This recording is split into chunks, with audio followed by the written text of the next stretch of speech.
Nakapag-thank you na ba ang lahat? Tara, samahan niyo ako. Itong araw nga ay huling araw ng 2023 at sigurado ako na 2024 na bago ko ma-post ang video na ito. It's been a great year and 365 days have already passed. So many have happened to us and around us.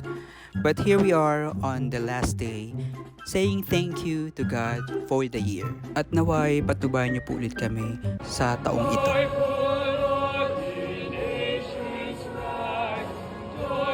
And